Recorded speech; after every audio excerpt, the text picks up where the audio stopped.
Hello guys, welcome to this discussion. അപ്പോൾ ഇന്ന് നമ്മൾ ഡിസ്കസ് ചെയ്യാൻ പോകുന്നത് classification and distribution of overhead എന്നുള്ള 8ാമത്തെ ചാപ്റ്ററാണ്. അപ്പോൾ എന്തായിരുന്നു ഓവർഹെഡ്? ഓവർഹെഡ് എന്ന് പറയുമ്പോൾ ഒരു പ്രൊഡക്റ്റിൻ്റെ നമ്മൾ കീ ആയിട്ടുള്ള കോസ്റ്റ് ഏതൊക്കെയായിരുന്നു എന്നുള്ള ഐഡൻറ്റിഫൈ ചെയ്തു. Material cost, labour cost, overhead cost. Material കോസ്റ്റും ലേബർ കോസ്റ്റും പ്രൊഡക്റ്റിലേക്ക് ഡയറക്റ്റ് ആയിട്ട് നമുക്ക് ഐഡൻറ്റിഫൈ ചെയ്യാൻ പറ്റും. എന്നാൽ ഓവർഹെഡ് കോസ്റ്റ് ആകുമ്പോൾ അതൊരു പ്രൊഡക്റ്റിലേക്ക് നമുക്ക് ഡയറക്റ്റ് ആയിട്ട് ഐഡൻറ്റിഫൈ ചെയ്യാൻ പറ്റൂല. അതുപോലത്തെ കോസ്റ്റുകളാണ് ഓവർഹെഡ് കോസ്റ്റുകൾ എന്ന് പറയാം. അപ്പോൾ ഈ ഓവർഹെഡ് കോസ്റ്റ് എങ്ങനെ പ്രോപ്പറായിട്ട് ക്ലാസിഫൈ ചെയ്ത് ഈ ഓവർഹെഡ് കോസ്റ്റും കൂടെ നമ്മൾ പ്രൊഡക്റ്റിലേക്ക് അലോക്കേറ്റ് ചെയ്ത് കൊടുത്താൽ മാത്രമേ നമുക്ക് എക്സാക്ട് പ്രൊഡക്റ്റ് കോസ്റ്റ് കിട്ടുള്ളൂ. നമ്മൾ മെറ്റീരിയൽ കോസ്റ്റ് എങ്ങനെ അലോക്കേറ്റ് ചെയ്യാന്നുള്ളത് പഠിച്ചു, ലേബർ കോസ്റ്റ് എങ്ങനെ അലോക്കേറ്റ് ചെയ്യാന്നുള്ളത് പഠിച്ചു. ഈ ഓവർഹെഡ് കോസ്റ്റ് എങ്ങനെ പ്രൊഡക്റ്റിലേക്ക് അലോക്കേറ്റ് ചെയ്യാം എന്നുള്ളതാണ് ഈ ഒരു ചാപ്റ്ററിൽ നമ്മൾ ഡിസ്കസ് ചെയ്യാൻ പോകുന്നത്.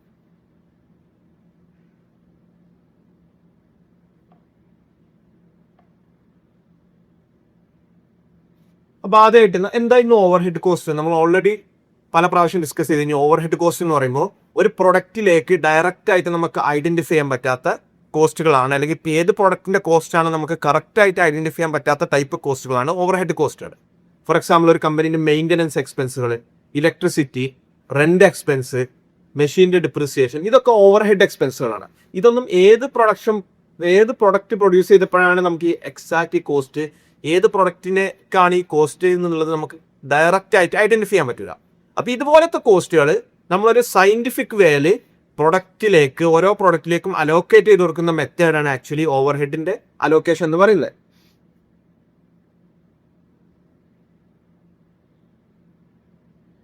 അപ്പോൾ ഓവർഹെഡിന്റെ ഫണ്ടമെന്റൽ കൺസെപ്റ്റ് പറഞ്ഞാൽ cost that have incurred also they have no direct measurable observable relationship to a specific unit production or cost objectives. Already വന്നിട്ടുള്ള ഒരു കോസ്റ്റ് ആണ്, പക്ഷെ ഇത് ഏത് പ്രൊഡക്റ്റിലേക്കാണ് അല്ലെങ്കിൽ ഏത് പ്രോസസ്സിലേക്കാണ് എന്നുള്ളത് നമുക്ക് സ്പെസിഫിക് ആയിട്ട് മെഷർ ചെയ്യാനും ഒബ്സർവബിൾ ആയിട്ടുള്ള ഒരു റിലേഷൻഷിപ്പ് ആ ഒരു കോസ്റ്റ് ഉണ്ടാവില്ല. കാരണം നമുക്ക് റെന്റ് നമ്മൾ പേ ചെയ്തു, നമ്മൾ മൾട്ടിപ്പിൾ പ്രൊഡക്റ്റ് ഫാക്ടറിയിൽ പ്രൊഡ്യൂസ് ചെയ്തിട്ടുണ്ട്. അപ്പോൾ ഏത് പ്രൊഡക്റ്റിനെ എഗെയിൻസ്റ്റ് ആണ് ഈ റെന്റ് വന്നിട്ടുള്ളത് നമുക്ക് ഒബ്സർവബിൾ, പെട്ടെന്ന് നോക്കിയാൽ നമുക്ക് ഐഡന്റിഫൈ ചെയ്യാൻ പറ്റൂല. അപ്പൊ ഇതുപോലത്തെ കോസ്റ്റിനാണ് നമ്മൾ ഡയറക്റ്റ് ഓവർഹെഡ് കോസ്റ്റുകൾ എന്ന് പറയാം. അതായത് indirect labour cost, indirect material cost, other indirect expenses. ഈ 3 കാറ്റഗറി കൂടെ ചേർന്നിട്ടുള്ളതാണ് ശരിക്ക് ഓവർഹെഡ് എക്സ്പെൻസസ്.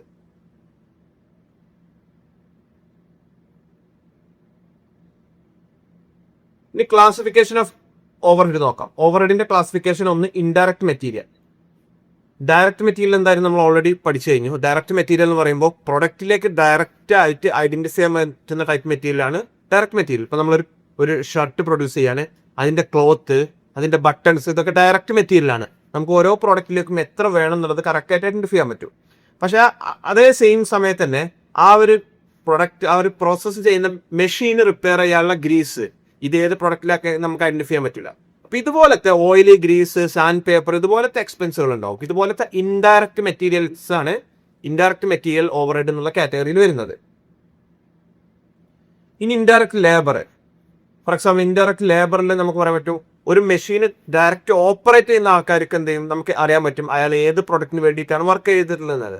എന്നാൽ ഇൻഡയറക്റ്റ് ലേബർ ആകുമ്പോൾ ഫോർ എക്സാമ്പിൾ ഒരു maintenance expenses, supervisor, clerk, cleaner, inspection, watchman, ഇതൊന്നും ഏത് പ്രൊഡക്റ്റിലേക്ക് വേണ്ടിയിട്ടാണ് അവർ വർക്ക് ചെയ്തിട്ടുള്ളത് എന്നുള്ളത് നമുക്ക് കറക്റ്റ് ആയിട്ട് അറിയാൻ പറ്റൂല. അപ്പൊ ഇതുപോലത്തെ കോസ്റ്റുകളാണ് ഇൻഡയറക്റ്റ് ലേബർ ഓവർഹെഡ് എന്ന് പറയാം. ഇനി അതർ ഇൻഡയറക്റ്റ് എക്സ്പെൻസസ്. മറ്റ് ഇൻഡയറക്റ്റ് എക്സ്പെൻസുകൾ എന്തൊക്കെയാണ്? റെന്റ് നമ്മൾ ഫാക്ടറിക്ക് റെന്റ് പേ ചെയ്തു, പക്ഷെ ഏത് പ്രൊഡക്റ്റിലേക്കാണ് നമുക്ക് കറക്റ്റ് പെട്ടെന്ന് ഐഡന്റിഫൈ ചെയ്യാൻ പറ്റൂല. അപ്പൊ ഇത് നമ്മൾ പ്രൊഡക്റ്റിലേക്ക് അലോക്കേറ്റ് ചെയ്ത് കൊടുക്കുക ചെയ്യുക. അതുപോലെ തന്നെ പവർ, അഡ്വർടൈസ്മെന്റ് എക്സ്പെൻസസ്, ഡിപ്രിസിയേഷൻ, ഇതെല്ലാം ഇൻഡയറക്റ്റ് എക്സ്പെൻസുകളാണ്. അപ്പോൾ ഓവർഹെഡ് എന്ന് പറയുമ്പോൾ indirect material, indirect labour, indirect overhead, ഈ 3 കാറ്റഗറിയാണ് ഓവർഹെഡ് എക്സ്പെൻസിൽ വരുന്നത്. ഇനി ഫംഗ്ഷൻ വൈസ് ക്ലാസിഫിക്കേഷൻ ആദ്യമായിട്ട് പ്രൊഡക്ഷൻ ഓവർഹെഡ്, അതായത് പ്രൊഡക്ഷൻ റിലേറ്റഡ് ആയിട്ടുള്ള indirect material, indirect labour, indirect expenses, ഇതാണ് പ്രൊഡക്ഷൻ ഓവർഹെഡ്സ്. പ്രൊഡക്ഷൻ ഓവർഹെഡ്സിന്റെ എക്സാമ്പിൾ എന്തൊക്കെയായിരുന്നു? Indirect material, for example material പറയുകയാണെങ്കിൽ നമുക്ക് cotton waste, coal, oil, grease, ഇതൊക്കെ ഇൻഡയറക്റ്റ് മെറ്റീരിയൽ ആണ്. എന്നാൽ indirect wages like store keeper salary, supervisor salary, മറ്റ് indirect expense like factory rent, ഇതൊക്കെ പ്രൊഡക്ഷൻ ഓവർഹെഡ് ആണ്. പ്രൊഡക്ഷൻ ഓവർഹെഡ് എന്ന് പറയുമ്പോൾ പ്രൊഡക്ഷൻ പ്രോസസ്സായിട്ട് റിലേറ്റഡ് ആയിട്ടുള്ള ഓവർഹെഡ് എക്സ്പെൻസുകളാണ് പ്രൊഡക്ഷൻ ഓവർഹെഡ് എന്ന് പറയാം. ഇനി അഡ്മിനിസ്ട്രേഷൻ ഓവർഹെഡ്. അഡ്മിനിസ്ട്രേഷൻ ഓവർഹെഡ് എന്ന് പറയുമ്പോൾ ഇത് മാനേജീരിയൽ, അത് അഡ്മിനിസ്ട്രേറ്റീവ് ഫംഗ്ഷനായിട്ട് ബന്ധപ്പെട്ടുള്ള ഓവർഹെഡാണ് administrative overhead. For example planning, directing, coordinating, controlling, ഇതിലൊക്കെ നമുക്ക് ഫാക്ടറിയിൽ സ്റ്റാഫ് ഉണ്ടായിരിക്കും. കോർഡിനേറ്റ് ചെയ്യാൻ, പ്ലാൻ ചെയ്യാൻ, കൺട്രോൾ ചെയ്യാൻ, ഇതിലൊക്കെ ഫാക്ടറിയിൽ സ്റ്റാഫുകളുണ്ടായിരിക്കും. ഈ സ്റ്റാഫുകളും നമുക്ക് റിയലി നമുക്ക് ഏത് പ്രോഡക്റ്റിന് വേണ്ടിയിട്ടാണ് അവർ വർക്ക് ചെയ്തിട്ടുള്ളത് നമുക്ക് മെഷർ ചെയ്യാൻ പറ്റില്ല. അതുകൊണ്ട് തന്നെ ഇതെന്താണ്, ഓവർഹെഡ് ആണ്. ഈ ടൈപ്പ് ഓവർഹെഡിനെ നമ്മൾ അഡ്മിനിസ്ട്രേറ്റീവ് ഓവർഹെഡ് എന്നാണ് പറയാം. പിന്നെ സെല്ലിംഗ് ഓവർഹെഡ്, അത് സെയിൽസ് ഫംഗ്ഷനായിട്ട് സെയിൽസുമായിട്ട് റിലേറ്റഡ് ആയിട്ടുള്ള overhead expense, like advertisement, bad ഡെപ്റ്റ്, salaries and commission of sales selling agent, ഇതുപോലത്തെ സെയിൽസ് റിലേറ്റഡ് ആയിട്ടുള്ള ഓവർഹെഡുകളും നമ്മൾ സെല്ലിംഗ് ഓവർഹെഡ് എന്നാണ് പറയാം. പിന്നെ ഡിസ്ട്രിബ്യൂഷൻ ഓവർഹെഡ്. ഡിസ്ട്രിബ്യൂഷൻ ഓവർഹെഡ് എന്ന് പറയുമ്പോൾ അതായത് ഡിസ്ട്രിബ്യൂഷൻ പ്രോസസ്സായിട്ട് റിലേറ്റഡ് ആയിട്ടുള്ള ഓവർഹെഡ്. ഫോർ എക്സാമ്പിൾ നമുക്ക് പാക്കേജ് ചെയ്യാനുള്ള കോസ്റ്റ് എന്തെങ്കിലും വന്നിട്ടുണ്ടെങ്കിൽ അത്, പിന്നെ നമ്മൾ ഫ്രൈറ്റ് ചാർജ്, അതായത് നമ്മളെ വെഹിക്കിളിൻ്റെ ചാർജ്, മെയിൻ്റനൻസ് എക്സ്പെൻസസ്, പിന്നെ ഡിപ്രിസിയേഷൻ ഓഫ് ഡെലിവറി വാൻ, നമുക്ക് ഡെലിവറി ചെയ്യാൻ വെഹിക്കിൾ ഉണ്ട് അതിൻ്റെ depreciation, warehouse expenses, wastage of finished goods, ഇതൊക്കെ നമ്മളെ ഡിപ്രിസിയേഷൻ എക്സ്പെൻസുകളാണ്, ഡിപ്രിസിയേഷൻ ഓവർഹെഡുകളാണ്. അവിടെ നമ്മൾ ഓവർഹെഡിനെ ഫംഗ്ഷൻ വൈസ് നമ്മൾ production overhead, administration overhead, selling overhead, അതുപോലെ തന്നെ ഡിസ്ട്രിബ്യൂഷൻ ഓവർഹെഡ്, ഈ 4 രീതിയിൽ നമ്മളിവിടെ ക്ലാസ് ചെയ്തു.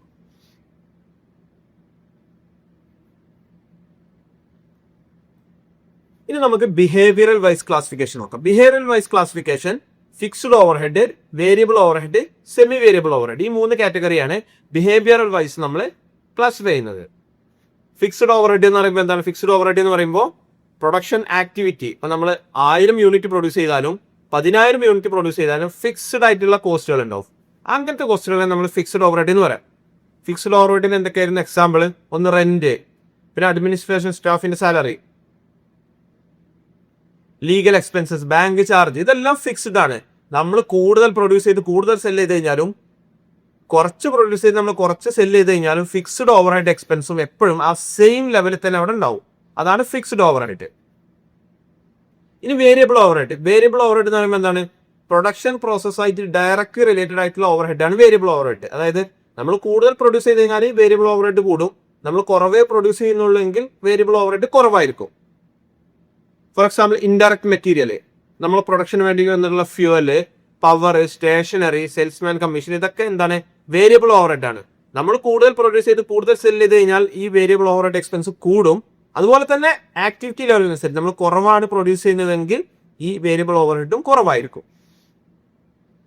ഇനി semi variable overhead. Semi variable overhead എന്ന് പറയുമ്പോൾ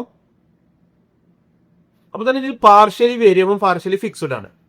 ഫോർ എക്സാമ്പിൾ നമ്മുടെ ടെലിഫോൺ ചാർജ് ചിലപ്പോൾ സെമി വേരിയബിൾ ആയിരിക്കും. നമുക്ക് ഒരു സെർട്ടൈൻ ലെവൽ വരെ ഫിക്സ്ഡും അതിനെ കൂടുതൽ ഉപയോഗിച്ച് കഴിഞ്ഞാൽ വേരിയബിളും ആയിരിക്കും. Depreciation, repair and maintenance, cost of supervision, ഇതൊക്കെ എന്താണ്? സെമി വേരിയബിൾ ആയിട്ട് നമുക്ക് ക്ലാസിഫൈ ചെയ്യാൻ പറ്റും. അതായത് ഒരു സെർട്ടൈൻ ലെവൽ വരെ ഇത് ഫിക്സ്ഡും ആ ലെവലിനെക്കാട്ട് കൂടുതൽ പോയി കഴിഞ്ഞാൽ അത് കൂടുതലായിട്ട് വരും. അങ്ങനത്തെ വേരിയബിൾ അങ്ങനത്തെ ഓവർഹെഡ് എക്സ്പെൻസുകളാണ് സെമി വേരിയബിൾ ഓവർഹെഡ്സ്. ഇനി നമുക്ക് ചെക്ക് യുവർ പ്രോഗ്രസ് നോക്കാം. ഒന്നാമത്തെ, what you mean by overhead. Overhead എന്തായിരുന്നു? ഡയറക്റ്റ് മെറ്റീരിയൽ, അതായത് indirect material, indirect labour, other indirect expenses, ഈ 3 കാറ്റഗറി ആയിട്ടുള്ള എക്സ്പെൻസുകളാണ് നമ്മൾ ഓവർഹെഡ് എന്ന് പറയാം. ഈ ഓവർഹെഡിന്റെ പ്രത്യേകത എന്തായിരുന്നു? ഓവർഹെഡ് ഡയറക്റ്റ് നമുക്കൊരു പ്രൊഡക്റ്റിലേക്ക് അല്ലെങ്കിൽ ഒരു പ്രോസസ്സിലേക്ക് നമുക്ക് ട്രാക്ക് ചെയ്യാൻ പറ്റില്ല. ഇതുപോലത്തെ എക്സ്പെൻസുകളാണ് overhead expense. Based on functional classification list various types of overhead. നമ്മൾ പറഞ്ഞു കഴിഞ്ഞു production overhead, distribution overhead, selling overhead, administration overhead, ഇതൊക്കെ ഫംഗ്ഷണൽ വൈസ് ആണ്. Give 2 examples of semi fixed cost. Semi fixed കോസ്റ്റിന്റെ എക്സാമ്പിൾ എന്തൊക്കെയായിരുന്നു? നമ്മൾ പറഞ്ഞപ്പോൾ നമ്മളെ ടെലിഫോൺ ചാർജസ്, ഇലക്ട്രിസിറ്റി ചാർജ്, ഇതൊക്കെ സെമി വേരിയബിൾ ആണ്. അതായത് ഒരു സെർട്ടൻ ലിമിറ്റ് വരെ ഇത് ഫിക്സ്ഡും അതിനെക്കാട്ടും മുകളിൽ പോയി കഴിഞ്ഞാൽ ഇത് വേരിയബിൾ ആയിട്ട് വരും. ഇതുപോലത്തെ എക്സ്പെൻസുകളാണ് semi variable, semi fixed expenses. ഇനി നമുക്ക് അടുത്ത ഭാഗം നോക്കാം. Collection of factory overhead. Collection of factory ഓവർഹെഡിൽ നമ്മൾ ഡിസ്കസ് ചെയ്യുന്നത് ഇപ്പോൾ ഫാക്ടറി ഓവർഹെഡിന്റെ ഈ ഡാറ്റ നമ്മൾ എങ്ങനെ കളക്ട് ചെയ്യും? ഈ ഡാറ്റ നമുക്ക് എവിടെ നിന്ന് കിട്ടും എന്നുള്ളതാണ്. അതുപോലെ തന്നെ ഈ എക്സ്പെൻസുകൾ, ഈ ഡാറ്റ നമ്മൾ കളക്ട് ചെയ്ത് കഴിഞ്ഞാൽ ഈ എക്സ്പെൻസ് എങ്ങനെ ഏറ്റവും സയന്റിഫിക് ആയിട്ടുള്ള രീതിയിൽ ഈ ഓരോ പ്രൊഡക്ഷൻ പ്രോസസ്സിലേക്ക് ഈ ഓവർഹെഡ് എക്സ്പെൻസസ് അലോക്കേറ്റ് ചെയ്ത് കൊടുക്കും എന്നുള്ളതാണ് ഈ ഒരു ഭാഗത്ത് നമ്മൾ ഡിസ്കസ് ചെയ്യാൻ പോകുന്നത്.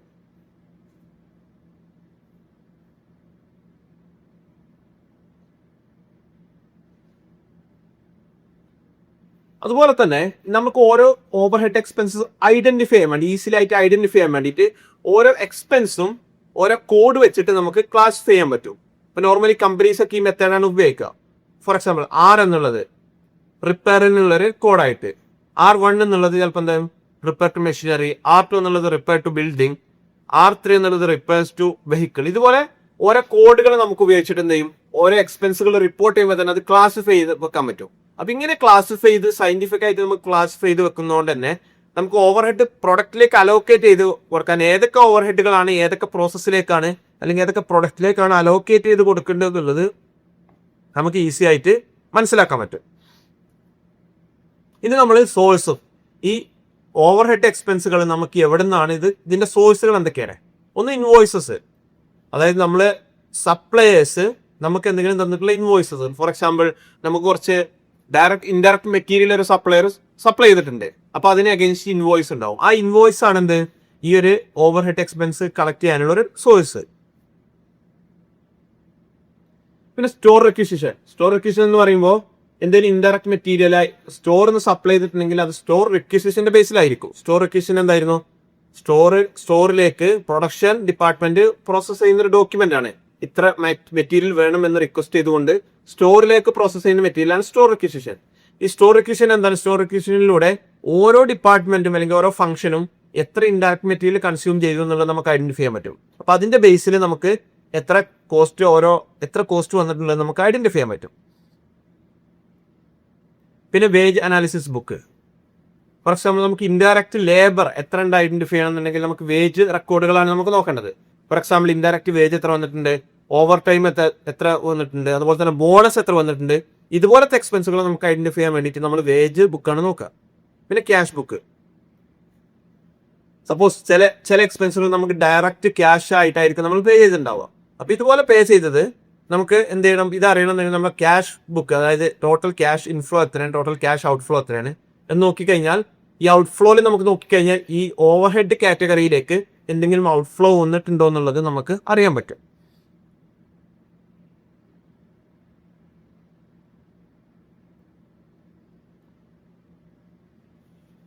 ഇനി നമ്മൾ അലോക്കേഷൻ അബ്സോർബ്മെന്റ് ഓഫ് ഫാക്ടറി ഓവർഹെഡ് എന്നുള്ള ഭാഗമാണ് നോക്കാൻ പോകുന്നത്. അതായത് നമ്മളിപ്പോൾ ഫാക്ടറി ഓവർഹെഡ് ഡാറ്റ കളക്ട് ചെയ്ത് കഴിഞ്ഞു. ഈ കളക്ട് ചെയ്ത ഡാറ്റ ഓരോ ഡിപ്പാർട്ട്മെന്റിലേക്ക് അലോക്കേറ്റ് ചെയ്ത് കൊടുക്കണം. ഈ അലോക്കേറ്റ് ചെയ്ത ഡാറ്റ ഓരോ പ്രൊഡക്റ്റിലേക്കും അലോക്കേറ്റ് ചെയ്ത് കൊടുക്കണം. ഈ രണ്ട് പ്രോസസ്സാണ് അലോക്കേഷനും അബ്സോർബ്മെന്റ് എന്നുള്ള പ്രോസസ്സും പറയുന്നത്. അലോക്കേഷൻ എന്ന് പറയുമ്പോൾ ടോട്ടൽ ഓവർഹെഡ് എക്സ്പെൻസ് ഏത് ഡിപ്പാർട്ട്മെന്റിലേക്കാണ് ഇത് വന്നിട്ടുള്ളത്, ഫോർ എക്സാമ്പിൾ ഏത് ഡിപ്പാർട്ട്മെന്റിന്റെ എക്സ്പെൻസുകളാണ് എന്നുള്ളത് ആ ഡിപ്പാർട്ട്മെന്റിലേക്ക് പ്രോപ്പറായിട്ട് അലോക്കേറ്റ് ചെയ്ത് കൊടുക്കുന്ന മെത്തേഡാണ് അലോക്കേഷൻ. അബ്സോർബ്മെന്റ് എന്ന് പറയുമ്പോൾ ആ ഓരോ ഡിപ്പാർട്ട്മെന്റിനും കൊടുത്തിട്ടുള്ള ഡാറ്റ ഓരോ ഡിപ്പാർട്ട്മെന്റിലേക്ക് നമ്മൾ അലോക്കേറ്റ് ചെയ്തിട്ടുള്ള എക്സ്പെൻസ് ഒരു പ്രൊഡക്ഷൻ പ്രോസസ്സിലേക്ക് അലോക്കേറ്റ് ചെയ്ത് കൊടുക്കുന്ന മെത്തേഡാണ് അബ്സോർബ്മെന്റ് എന്ന് പറയുന്നത്. അപ്പൊ ഇതെന്തിനാണ് നമ്മൾ ചെയ്യുന്നത്? നമുക്ക് എക്സാക്റ്റ് ആയിട്ടുള്ള പ്രൊഡക്ഷൻ കോസ്റ്റ് എത്രയെന്നുള്ളത് അറിയാൻ വേണ്ടിയിട്ടാണ് ഈ രണ്ട് പ്രോസസ്സും നമ്മൾ ചെയ്യുന്നത്.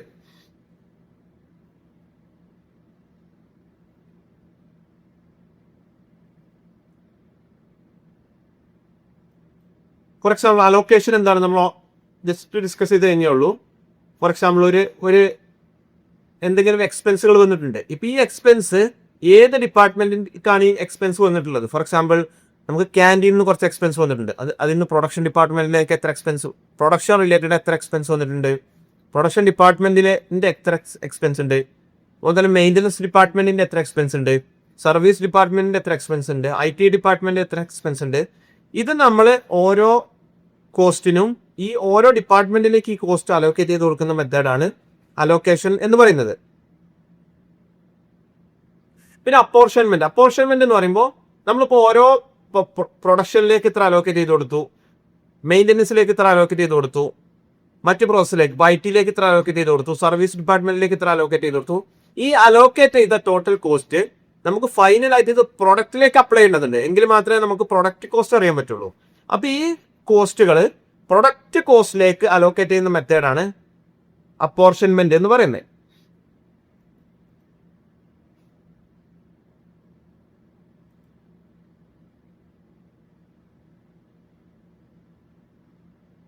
അപ്പൊ ഇതിന്റെ എക്സാമ്പിൾ ഇപ്പോൾ ഫാക്ടറി റെന്റ് എന്ന് പറയുമ്പോൾ എല്ലാ ഡിപ്പാർട്ട്മെന്റിനും ആവശ്യമുള്ളതാണ്.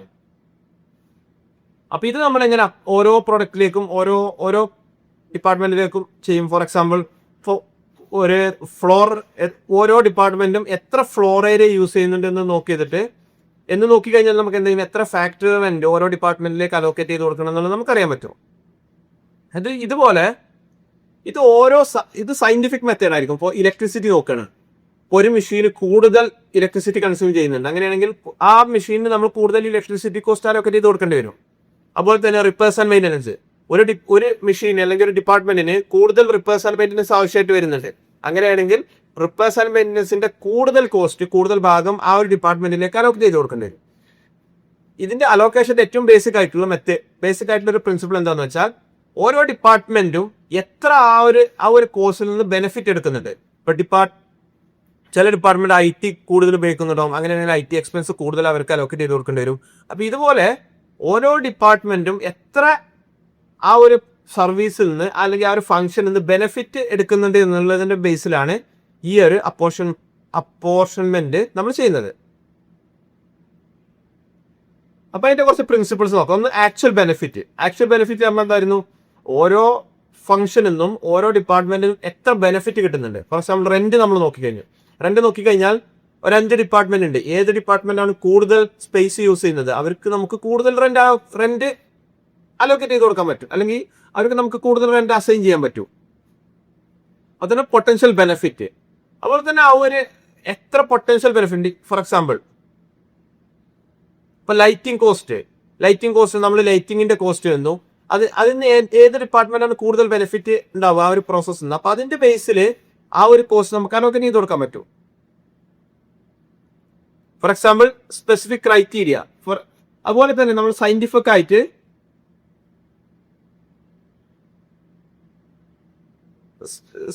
എന്തെങ്കിലും ക്രൈറ്റീരിയ നമുക്ക് സെറ്റ് ചെയ്യാൻ പറ്റും. ഫോർ എക്സാമ്പിൾ ഒരു മാനേജറുടെ സാലറി എന്ന് പറയുമ്പോൾ അയാൾ എല്ലാ ഡിപ്പാർട്ട്മെന്റിലും വർക്ക് ചെയ്യുന്നുണ്ടാവും, പക്ഷെ എങ്കിലും ഏത് ഡിപ്പാർട്ട്മെന്റിലാണ് കൂടുതൽ അയാൾ സ്പെൻഡ് ചെയ്യുന്നത്, ഏത് ഏരിയയിലാണ് അയാൾ കൂടുതൽ ഫോക്കസ് ചെയ്യുന്നത്, ആ ഒരു എഫേർട്ടിന്റെ ബേസിൽ ആ ഒരു കോസ്റ്റ് നമുക്ക് അലോക്കേറ്റ് ചെയ്ത് കൊടുക്കാൻ പറ്റും, ആ ഒരു ക്രൈറ്റീരിയന്റെ ബേസിൽ.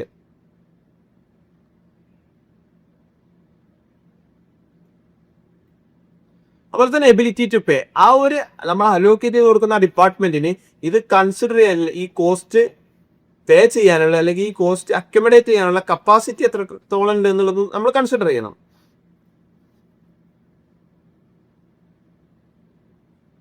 അപ്പൊ ഇങ്ങനത്തെ കുറച്ച് നമുക്ക് ഉപയോഗിക്കാൻ പറ്റുന്ന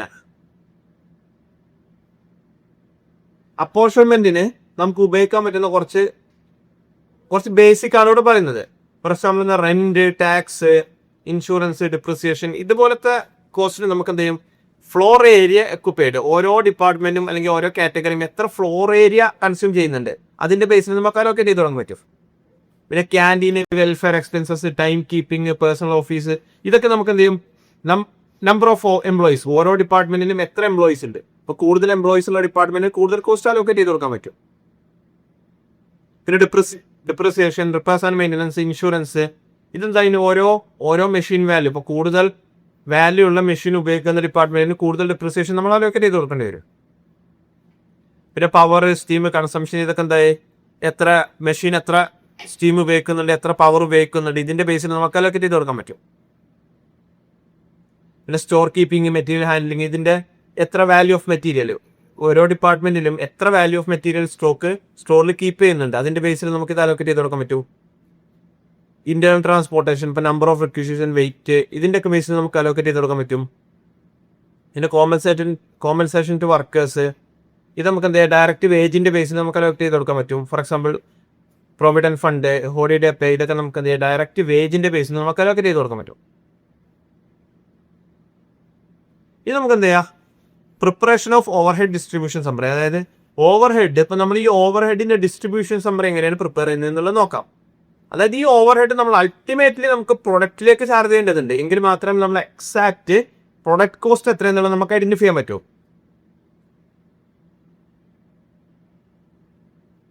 ഇവിടെ ഒരു എക്സാമ്പിൾ കൊടുത്തിട്ടുണ്ട്. ഈ ഒരു കേസിൽ റെന്റ് എത്ര, maintenance, lighting, insurance, employees contribution to provident fund, energy, supervision, ഇങ്ങനെ കുറച്ച് എക്സ്പെൻസുകൾ കൊടുത്തിട്ടുണ്ട്. അപ്പോൾ ഈ ഓരോ എക്സ്പെൻസുകളും ഓരോ കുറച്ച് ഇവിടെ എന്തായി ഡിപ്പാർട്ട്മെന്റ് കൊടുത്തിട്ടുണ്ട്. Spinning, waving, store, time keeping, ഇങ്ങനെ കുറച്ച് ഡിപ്പാർട്ട്മെന്റ് കൊടുത്തിട്ടുണ്ട്. ഓരോ ഡിപ്പാർട്ട്മെന്റും എത്ര ഫ്ലോർ സ്പേസ് ആണ് അവർ യൂസ് ചെയ്യുന്നത്, എത്ര നമ്പർ ഓഫ് വർക്കേഴ്സ് എത്രയാണ്, ടോട്ടൽ ഡയറക്റ്റ് വേജസ് എത്രയാണ്, കോസ്റ്റ് ഓഫ് മെഷീനറി എത്രയാണ്, സ്റ്റോക്ക് ഓഫ് ഗുഡ്സ് എത്രയാണ്. അപ്പോൾ ഈ ബേസിൽ നമുക്ക് എന്ത് ചെയ്യും, ഈ ഓരോ എക്സ്പെൻസുകളും നമുക്ക് എന്ത് ചെയ്യും, ഓരോ ഡിപ്പാർട്ട്മെന്റിനും അലോക്കേറ്റ് ചെയ്ത് കൊടുക്കാൻ പറ്റും. അപ്പം അങ്ങനെ അലോക്കേറ്റ് ചെയ്തിട്ടുള്ളതാണ് ഈ കാണുന്നത്. ഇപ്പോൾ റെന്റ് നമ്മൾ നോക്കി കഴിഞ്ഞാൽ ഇതാണ് റെന്റിന് റേഷ്യോ. 300, 220, 180, 100. ഈ ഒരു റേഷ്യോയിൽ ഈ 4000 രൂപ ഈ ടോട്ടൽ 4 ഡിപ്പാർട്ട്മെന്റിൽ നമുക്ക് അലോക്കേറ്റ് ചെയ്ത് കൊടുത്തിട്ടുണ്ടോ. അതുപോലെ തന്നെ മെയിൻ്റനൻസ് എക്സ്പെൻസുകൾ. ഇപ്പോൾ മെയിൻ്റനൻസ് എക്സ്പെൻസ് ഇവിടെ 2400 ടോട്ടൽ എക്സ്പെൻസ്. അപ്പോൾ ഈ മെയിൻ്റനൻസ് എക്സ്പെൻസുകൾ കോസ്റ്റ് ഓഫ് മെഷീനറി, അതായത് മെഷീനറിന്റെ കോസ്റ്റിന്റെ ബേസിലാണ് നമ്മൾ ഓരോ പ്രൊഡക്റ്റിലേക്ക് അലോക്കേറ്റ് ചെയ്തിട്ടുള്ളത്. ഇവിടെ ഇപ്പോൾ 48, 36, 24, 12 ഈ ബേസിൽ ഓരോ ഡിപ്പാർട്ട്മെന്റിലേക്കും അലോക്കേറ്റ് ചെയ്ത് കൊടുത്തു. അപ്പോൾ ഇതുപോലെ എല്ലാ കോസ്റ്റുകളും, ഓവർ ഹെഡ് കോസ്റ്റുകളും ഏറ്റവും സയന്റിഫിക് ആയിട്ടുള്ള ബേസിസിൽ നമുക്ക് എന്ത് ചെയ്യാം, ഓരോ ഡിപ്പാർട്ട്മെന്റിലേക്കും അലോക്കേറ്റ് ചെയ്ത് കൊടുക്കേണ്ടതുണ്ട്.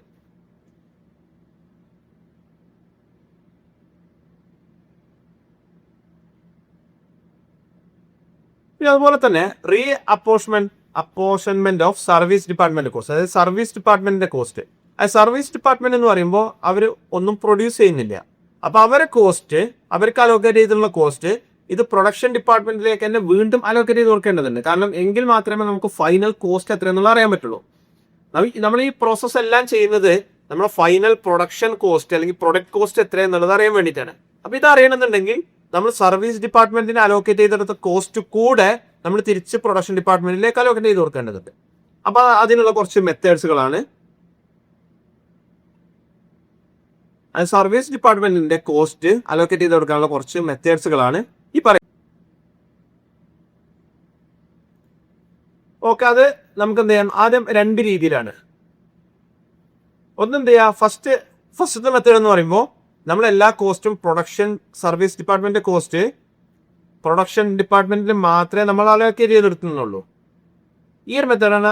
ഈ ഒരു മെത്തേഡിൽ നമ്മൾ പ്രൊഡക്ഷൻ ഡിപ്പാർട്ട്മെന്റിന് മാത്രമേ നമ്മൾ കോസ്റ്റ് അലോക്കേറ്റ് ചെയ്ത് കൊടുക്കുന്നുള്ളൂ. അത് സർവീസ് ഡിപ്പാർട്ട്മെന്റ് കോസ്റ്റ് നമ്മൾ പ്രൊഡക്ഷൻ ഡിപ്പാർട്ട്മെന്റിന് ഡയറക്റ്റ്ലി കൊടുക്കുകയാണ്. അത് സർവീസ് ഡിപ്പാർട്ട്മെന്റ് കോസ്റ്റ് നമ്മൾ പ്രൊഡക്ഷൻ ഡിപ്പാർട്ട്മെന്റിന് മാത്രമേ കൊടുക്കുന്നുള്ളൂ, അത് സർവീസ് ഡിപ്പാർട്ട്മെന്റിലേക്ക് നമ്മൾ കൊടുക്കുന്നില്ല.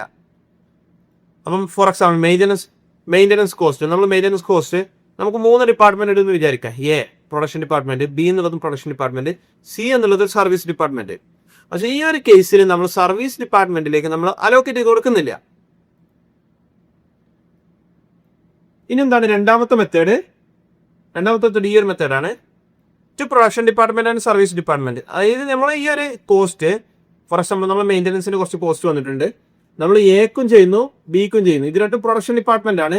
അതേപോലെ തന്നെ നമ്മൾ സിക്കും ചെയ്യുന്നു, സി എന്ന് പറഞ്ഞാൽ സർവീസ് ഡിപ്പാർട്ട്മെന്റ് ആണ്. അതേ സർവീസ് ഡിപ്പാർട്ട്മെന്റിലേക്കും കൂടെ നമ്മൾ ഈ കോസ്റ്റ് അലോക്കേറ്റ് ചെയ്ത് കൊടുക്കുന്നു. അപ്പൊ ഈ സർവീസ് ഡിപ്പാർട്ട്മെന്റിലേക്ക് അലോക്കേറ്റ് ചെയ്ത കോസ്റ്റ് നമ്മൾ തിരിച്ച് പ്രൊഡക്ഷൻ ഡിപ്പാർട്ട്മെന്റിലേക്ക് തന്നെ അലോക്കേറ്റ് ചെയ്ത് കൊടുക്കേണ്ടതുണ്ട്, എങ്കിൽ മാത്രമേ നമുക്ക് എക്സാക്ട് പ്രൊഡക്ഷൻ കോസ്റ്റ് എത്രയെന്നുള്ളത് അറിയുള്ളൂ.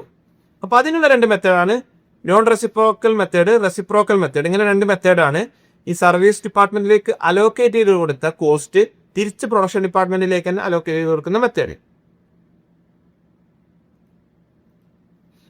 അതായത് നോൺ റെസിപ്രോക്കൽ മെത്തേഡ് എന്ന് പറയുമ്പോൾ അത് സർവീസ് ഡിപ്പാർട്ട്മെന്റുകൾ തമ്മിലുള്ള സർവീസസ് ഇത് അവോയ്ഡ് ചെയ്യുന്നുണ്ട്.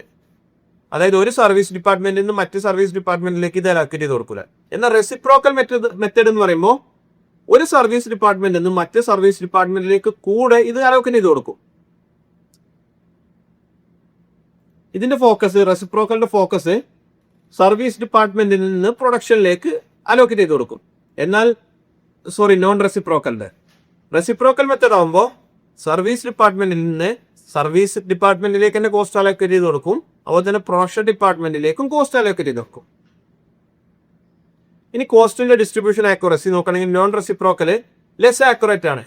എന്നാൽ റെസിപ്രോക്കൽ മെത്തേഡ് ആകുമ്പോൾ കൂടുതൽ ആക്യുറേറ്റ് ആയിട്ട് കോസ്റ്റ് അലോക്കേറ്റ് ചെയ്ത് കൊടുക്കും. കാരണം വെരി സയന്റിഫിക് ആയിട്ട് സർവീസ് ഡിപ്പാർട്ട്മെന്റിൽ നിന്ന് വീണ്ടും സർവീസ് ഡിപ്പാർട്ട്മെന്റിലേക്ക് തന്നെ ഇത് അലോക്കേറ്റ് ചെയ്ത് കൊടുത്ത് വെരി സയന്റിഫിക് ആയിട്ടുള്ള മെത്തേഡിൽ ആണ് ഈ റെസിപ്രോക്കൽ മെത്തേഡിൽ കോസ്റ്റ് അലോക്കേറ്റ് ചെയ്യുന്നത്.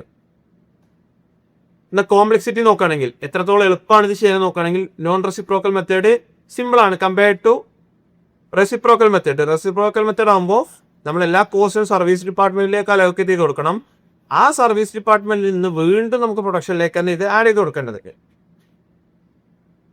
ഇതിന്റെ എക്സാമ്പിൾ പറയുകയാണെങ്കിൽ ഇപ്പോൾ non reciprocal method for example maintenance cost നമ്മൾ ഓൺലി പ്രൊഡക്ഷൻക്ക് മാത്രം അലോക്കേറ്റ് ചെയ്ത് കൊടുക്കുകയാണ്. അങ്ങനെയാണെങ്കിൽ അതെന്ത് ചെയ്യുക, നോൺ റെസിപ്രോക്കൽ ആണ്. എന്നാൽ റെസിപ്രോക്കൽ മെത്തേഡ് എന്ന് പറയുമ്പോൾ മെയിൻ്റനൻസ് എക്സാമ്പിൾ തന്നെ ഫോർ എക്സാമ്പിൾ HR അലോക്കേറ്റ് ചെയ്ത് കൊടുക്കും, മറ്റ് സർവീസ് IT ഡിപ്പാർട്ട്മെന്റിലേക്ക് അലോക്കേറ്റ് ചെയ്ത് കൊടുക്കും. എന്നിട്ട് അവിടെ നിന്ന് പിന്നെ സയന്റിഫിക് ആയിട്ടുള്ള മെത്തേഡിൽ നമ്മൾ പ്രൊഡക്ഷൻ ഡിപ്പാർട്ട്മെന്റിലേക്ക് ഈ കോസ്റ്റ് അലോക്കേറ്റ് ചെയ്ത് കൊടുക്കും. ഇതാണ് റെസിപ്രോക്കൽ മെത്തേഡ്.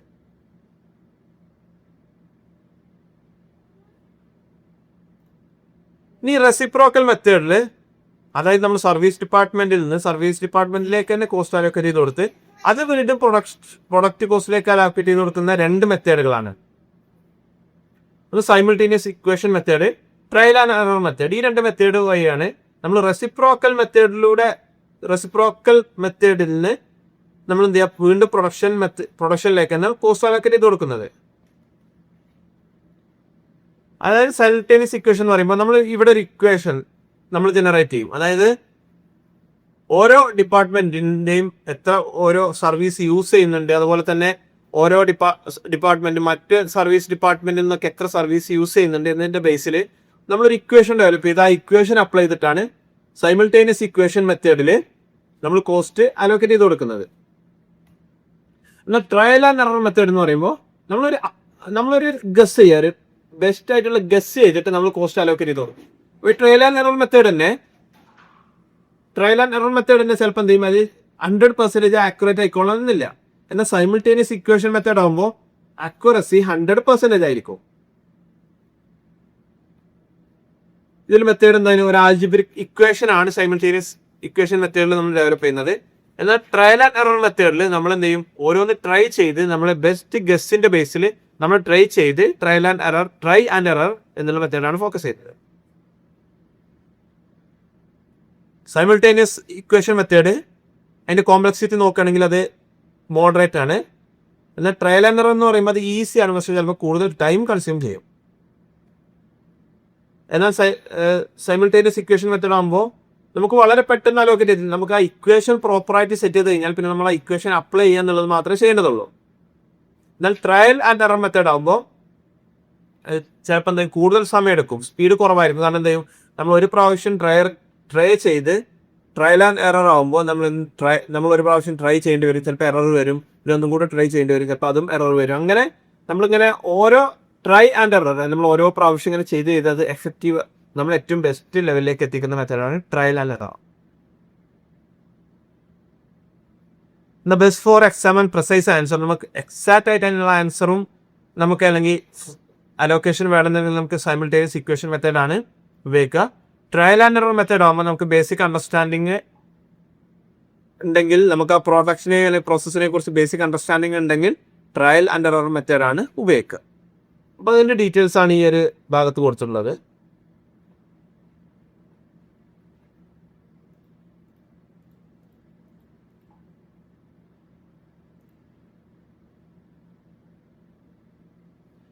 ഇനി നമുക്ക് ഇതിൽ ഈ ഭാഗത്തെ ചെക്ക് യുവർ പ്രോഗ്രസ് നോക്കാം. ഒന്നാമത്തെ what is allocation of overhead. എന്താണ് ഓവർഹെഡ് അലോക്കേഷൻ? ഓവർഹെഡ് അലോക്കേഷൻ എന്ന് പറയുമ്പോൾ നമ്മൾ ഓരോ പ്രൊഡക്റ്റിനെയും ഓരോ ഓവർഹെഡും ഏത് കാറ്റഗറിക്കാണ് വന്നിട്ടുള്ളതെന്ന് മനസ്സിലാക്കി, അല്ലെങ്കിൽ ഏത് ഡിപ്പാർട്ട്മെന്റിലേക്കാണ് വന്നിട്ടുള്ളതെന്ന് മനസ്സിലാക്കി ആ ഡിപ്പാർട്ട്മെന്റിലേക്ക് അലോക്കേറ്റ് ചെയ്ത് കൊടുക്കുന്ന മെത്തേഡാണ് അലോക്കേഷൻ ഓവർഹെഡ്. പിന്നെ അപ്പോർഷൻമെന്റ് ഓഫ് ഓവർഹെഡ്. എന്താ അപ്പോർഷൻമെന്റ് ഓഫ് ഓവർഹെഡ് എന്ന് പറയുമ്പോൾ ഈ നമ്മൾ ഐഡന്റിഫൈ ചെയ്ത ഓവർഹെഡ് തിരിച്ച് ഓരോ ഡിപ്പാർട്ട്മെന്റിലേക്ക് നമ്മൾ അവരെത്ര ഓരോന്ന് കൺസ്യൂം ചെയ്തിട്ടുണ്ട്, അല്ലെങ്കിൽ അവരെത്ര ഫോർ എക്സാമ്പിൾ ഇപ്പോൾ റെന്റിന്റെ കേസിൽ നമ്മൾ പറഞ്ഞു എത്ര സ്ക്വയർ ഫീറ്റ് ഏരിയ കൺസ്യൂം ചെയ്തിട്ടുണ്ട്. ഈ ഒരു സയന്റിഫിക് കാൽക്കുലേഷൻ്റെ ബേസിൽ നമ്മൾ ടോട്ടൽ ഓവർ ഹെഡ് എക്സ്പെൻസ് ഓരോ ഡിപ്പാർട്ട്മെൻറ്റിലേക്കും അലോക്കേറ്റ് ചെയ്ത് കൊടുക്കുന്ന മെത്തേഡാണ് അപ്പോർഷൻമെൻറ്റ് ഓഫ് ഓവർ ഹെഡ്. അപ്പോൾ ഈ അലോക്കേഷൻ എന്ന് പറഞ്ഞാലും അപ്പോർഷൻ എന്ന് പറഞ്ഞാലും എന്താ രണ്ടും രണ്ട് കൺസെപ്റ്റാണ്. അലോക്കേഷൻ എന്ന് പറയുമ്പോൾ നമുക്ക് ഒരുപാട് എക്സ്പെൻസ് വന്നിട്ടുണ്ട്, ഈ എക്സ്പെൻസ് ഏതൊക്കെ ഡിപ്പാർട്ട്മെൻറ്റിലേക്കാണ് എന്നുള്ള ഐഡൻറ്റിഫൈ ചെയ്യുന്ന മെത്തേഡാണ് അലോക്കേഷൻ. എന്നാൽ അപ്പോർഷൻമെൻറ്റ് എന്ന് പറയുമ്പോൾ ഈ ഐഡൻറ്റിഫൈ ചെയ്ത എക്സ്പെൻസുകൾ ഓരോ, ഫോർ എക്സാമ്പിൾ നമ്മൾ എന്താ ഒരു ഇൻവോയ്സ് നോക്കി കഴിഞ്ഞാൽ നമുക്ക് എന്താ അറിയാൻ പറ്റും, ഇത്ര റെൻറ്റ് വന്നിട്ടുണ്ട് എന്നുള്ളത് അറിയാൻ പറ്റും. അത് അലോക്കേഷനാണ്. അപ്പോൾ റെൻറ്റ് നമ്മൾ ഇത്ര അലോക്കേറ്റ് ചെയ്ത് കൊടുത്തു. എന്നാൽ അപ്പോർഷൻമെൻറ്റ് എന്ന് പറയുമ്പോൾ ഈ റെൻറ്റ് ഏതൊക്കെ കാറ്റഗറിക്കാണ് വന്നിട്ടുള്ളത് എന്നുള്ളത് നമ്മൾ നോക്കുക. ഫോർ എക്സാമ്പിൾ റെൻറ്റ് പ്രൊഡക്ഷൻ ഡിപ്പാർട്ട്മെൻറ്റിലേക്ക് ഇത്ര റെൻറ്റ് വന്നു, മെയിൻ്റനൻസ് ഡിപ്പാർട്ട്മെൻറ്റിലേക്ക് ഇത്ര വന്നു, IT ഡിപ്പാർട്ട്മെൻറ്റിലേക്ക് ഇത്ര വന്നു. ഇത് അലോക്കേറ്റ് ചെയ്യുന്ന മെത്തേഡാണ് അപ്പോർഷൻമെൻറ്റ്.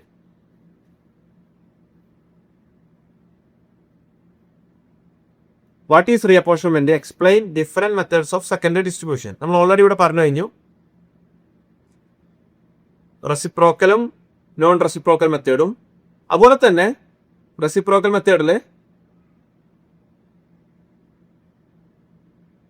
സൈമൾട്ടേനിയസ് ഇക്വേഷനും ട്രയൽ ആൻഡ് എറർ മെത്തേഡും, ഈ രണ്ട് മെത്തേഡുകളാണ് ഉള്ളത്.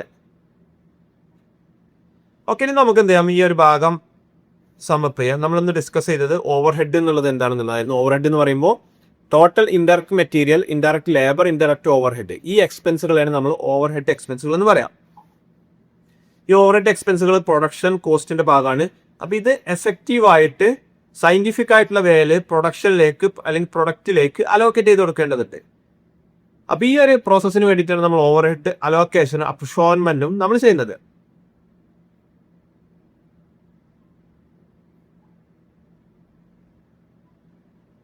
ഇതിൽ നമ്മൾ ഡിസ്കസ് ചെയ്ത കുറച്ച് കീവേഡ്സ് നോക്കാം. ഒന്ന് അലോക്കേഷൻ, നമ്മൾ ഓൾറെഡി പറഞ്ഞു കഴിഞ്ഞു. ബാലൻസ് ഓഫ് ഡെപ്റ്റ് സിസ്റ്റം,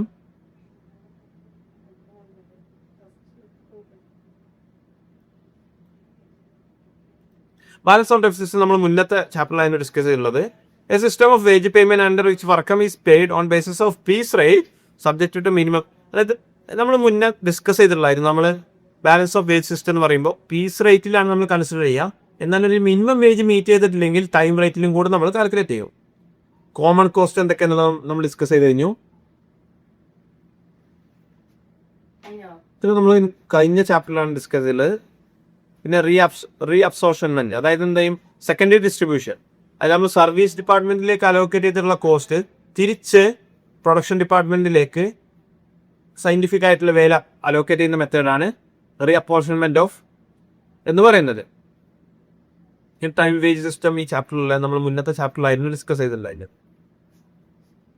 അപ്പോൾ ഇത്രയും കാര്യങ്ങളാണ് നമ്മളൊന്ന് ഡിസ്കസ് ചെയ്തത്. ഒന്നാമത്തെ ഓവർ ഹെഡ് എന്താണെന്നുള്ളതും എങ്ങനെ ഓവർ ഹെഡ് പ്രൊഡക്റ്റിലേക്ക് നമ്മൾ എന്ത് ചെയ്യും, ഓരോ പ്രൊഡക്റ്റിലേക്ക് അസൈൻ ചെയ്ത് കൊടുക്കുക, അല്ലെങ്കിൽ ഓരോ പ്രോസസ്സിലേക്ക് എങ്ങനെ അസൈൻ ചെയ്ത് കൊടുക്കുക എന്നുള്ളതാണ് നമ്മൾ ഈ ചാപ്റ്ററിൽ ഡിസ്കസ് ചെയ്തിരുന്നത്. അപ്പോൾ ഈ ഭാഗത്ത് എന്തെങ്കിലും സംശയങ്ങൾ ഉണ്ടെങ്കിൽ കമൻറ്റ് സെക്ഷനിൽ ചോദിക്കാവുന്നതാണ്. Thank you for watching this video.